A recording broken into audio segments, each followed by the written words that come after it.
Hello dear students, welcome to UNRC education hub online chemistry class.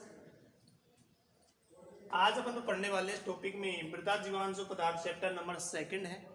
उसी का next वाला part है, उसको देखेंगे। आज जीवांश पदार्थ का संगठन क्या होता है। पिछले वाले क्लास में अपन ने इसकी बातें की थी, आपको याद है। जीवांशु पदार्थ हैं वो मोस्टली दो स्रोतों से प्राप्त होते हैं। एक जंतु होते हैं, एक क्या होते हैं, प्लांट होते हैं, उनसे इसको प्राप्त किया जाता है।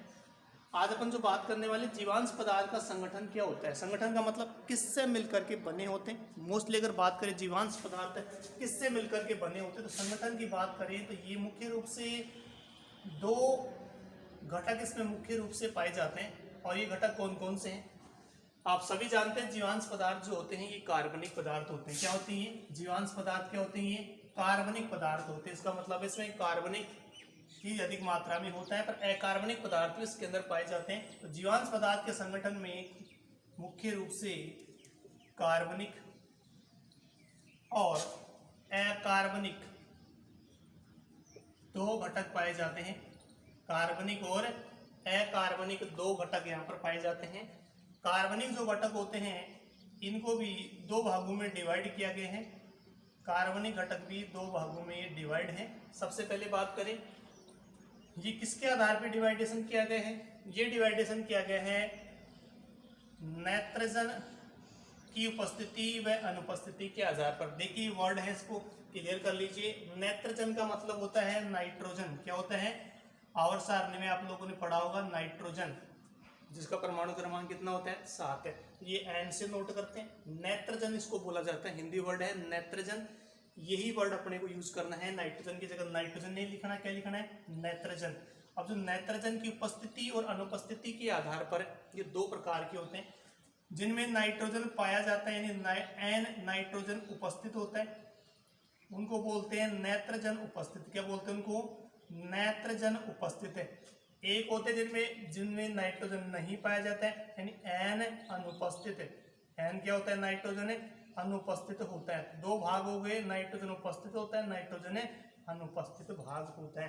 कार्बनिक पदार्थ भी जिनमें नाइट्रोजन होता है, मोस्टली अगर बात करें तो इसमें भी अपने पास में नाइट्रोजन जिनमें उपस्थित होता है। कौन कौन से पदार्थ ऐसे हो सकते हैं जिनमें नाइट्रोजन उपस्थित होता है, जिनमें नाइट्रोजन उपस्थित नहीं हो सकता है, उनकी बात करें तो कार्बनिक पदार्थ हैं वो थोड़ा सा इंपॉर्टेंट पार्ट है। यहाँ से कौन कौन से पदार्थ इसके अंदर पाए जाते हैं, कौन कौन से नहीं पाए जाते हैं। सबसे पहले अपन बात करने वाले हैं इसके अंदर कार्बनिक पदार्थ है, विस्तार से अपन इसको पढ़ने वाले हैं। सबसे पहले देख लेते हैं, तो छोटा पार्ट है अकार्बनिक पदार्थ। और अकार्बनिक पदार्थों में अगर अपन बात करें तो यहाँ पर धातुएं जो होती है मोस्टली वो इसके अंदर आती है। कौन आती है, धातुएं। तो खनिज जो पदार्थ होते हैं वो यहाँ कहाँ पर आते हैं, अकार्बनिक पदार्थों के अंदर आते हैं। जैसे मोस्टली अपन बात करें सोडियम धातु होती है, पोटेशियम धातु है, कैल्शियम धातु है, मैग्नीशियम है, इसके अलावा सल्फर है, पोटेशियम आपके पास में हो गया, फेरस है, मैग्नीज है, इत्यादि जो धातुएं होती हैं ये धातुएं किस में आती हैं, अकार्बनिक घटकों के अंदर आती हैं। ये तो मुख्य रूप से हैं। कार्बनिक जो घटक हैं वो दो हैं, नाइट्रोजन जिनके अंदर उपस्थित होता है। अब नाइट्रोजन जिनके अंदर उपस्थित होता है वो कौन कौन से हो सकते हैं, जैसे अपने पास में है अमोनिया। कौन हो सकता है, अमोनिया। अमोनिया जो होता है ये भी क्या होता है, नाइट्रोजन। और अमोनिया का अपने को सूत्र पता है, क्या होता है NH3। क्या होता है NH3, इसमें नाइट्रोजन है कि नहीं, अमोनिया है। इसके अलावा यूरिया जो होता है, यूरिया, इसके अंदर क्या पाया जाता है, नाइट्रोजन पाया जाता है। यूरिया का सूत्र NH2CONH2, ये होता है किसका सूत्र है, यूरिया का सूत्र होता है। इसके अंदर भी क्या है, नाइट्रोजन इसके अंदर पाया जाता है। ठीक है, तो ये है कौन कौन से, नाइट्रेट है आपके पास में। कौन है, नाइट्रेट होता है NO3, ये होता है अपने पास में NO3 नाइट्रेट। तो इसके अंदर भी क्या पाया जाता है, नाइट्रोजन पाया जाता है। ये मुख्य रूप से किसमें आते हैं, जिनमें नाइट्रोजन क्या होता है, उपस्थित होता है। उन पदार्थों के अंदर इसकी बातें करते हैं।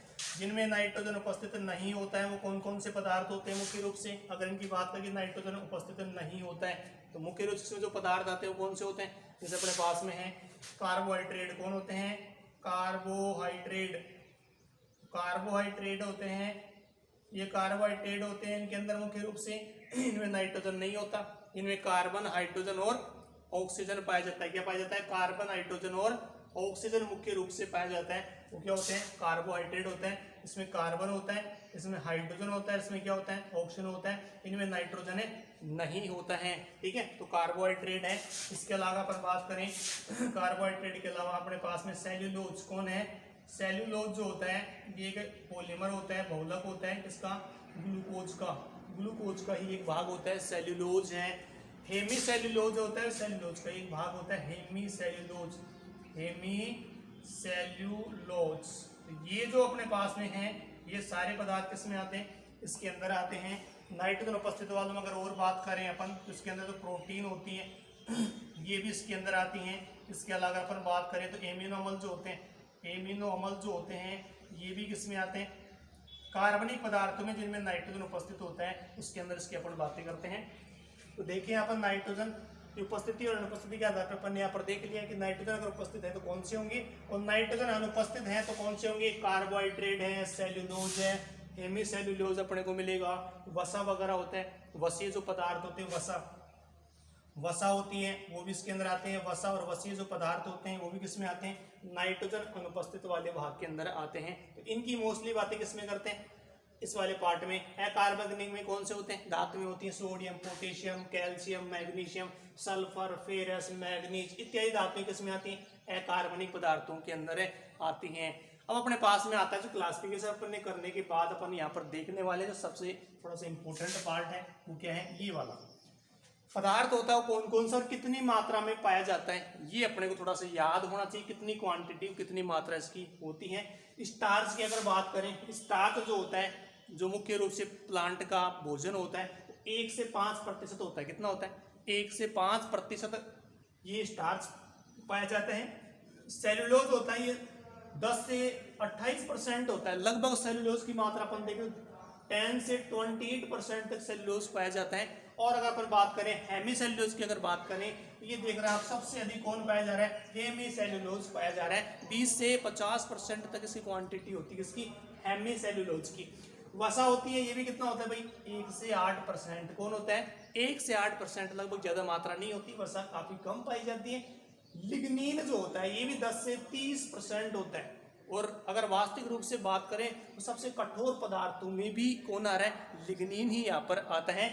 प्रोटीन की बात करें तो जो प्रोटीन होता है वो 1 से 15% के लगभग होता है। तो रियल में अपन ने यहाँ पर देखा स्टूडेंट्स, कार्बनिक जो पदार्थ हैं उनके अंदर कार्बनिक और अकार्बनिक पदार्थ जो होते हैं वो कितनी मात्रा के अंदर यहाँ पर पाए जाते हैं, ये वाला अपन ने यहाँ पर इसके अंदर क्लियर किया है। नॉर्मली अपना जो आज का जो पॉइंट था वो था जीवांश पदार्थ का संगठन में क्या क्या होता है, 2 भागों में डिवाइड करते हैं, कार्बनिक और अकार्बनिक घटक जो अपने पास में है वो इसके अंदर आते हैं। कार्बनिक में कौन कौन से होते हैं, किसके आधार पर डिवाइडेशन करते हैं, नाइट्रोजन उपस्थित होता है या नहीं होता है, ये बिंदु मुख्य आधार होता है। अगर नाइट्रोजन उनके अंदर है तब तो नाइट्रोजन उपस्थित वाले, नहीं है तो नाइट्रोजन अनुपस्थित वाले कहलाएंगे। नाइट्रोजन उपस्थित है तो कौन कौन से हो सकते हैं, अमोनिया हो सकती है नाइट्रोजन, यूरिया हो सकता है, नाइट्रेट हो सकते हैं, प्रोटीन हो सकते हैं, एमाइड हो सकते हैं, एमिनोमल हो सकते हैं, ये किसमें आते हैं, नाइट्रोजन उपस्थित वाले के अंदर आते हैं। और जिनमें नाइट्रोजन अनुपस्थित होती है वो कौन सी कार्बनिक पदार्थ हैं, वसा है, कार्बोहाइड्रेट है, सेल्यूलोज है, हेमी सेल्यूलोज वगैरह जो होते हैं वो किसमें आते हैं, जिनमें नाइट्रोजन अनुपस्थित होती है। दूसरा जो पार्ट अपने पास में कौन सा है, अकार्बनिक जो पदार्थ होते हैं उनकी अगर बात करें तो अकार्बनिक में कौन से हैं, सोडियम, पोटेशियम, रुबिडियम, ये जो धातुएं वगैरह अपने पास में होती हैं ये सारी किसमें आती हैं, अकार्बनिक पदार्थों के अंदर है, इसमें बातें करते हैं। ओके, और लास्ट वाला जो अपने पास में पार्ट है मुख्य रूप से कौन कौन से पदार्थ पाए जाते हैं, उनकी कितनी प्रतिशत मात्रा होती है, कितना % पाए जाते हैं, ये वाला पार्ट यहाँ से इंपॉर्टेंट, कौन कितना % पाया जाता है ये अपने को थोड़ा सा ध्यान रखना है। स्टार्च कितना % है, सेल्यूलोज कितना है, हेमी सेल्यूलोज, वसा, लिग्निन और प्रोटीन्स जो मुख्य घटक होते हैं वो कितने पाए जाते हैं। ओके स्टूडेंट्स, फिलहाल आज के वाले पार्ट में अपन इनके बारे में बातें की, विस्तार से अपने अगले वाले पार्ट में इसको पढ़ेंगे। कार्बोहाइड्रेट जो होता है अपने पास में, ये कार्बोहाइड्रेट ये टूटने के बाद किस प्रकार से प्रक्रिया होती है, टूटता है तो कैसे टूटता है, उसकी बातें अपन नेक्स्ट वाली क्लास में करने वाले हैं। Okay students, thank you so much.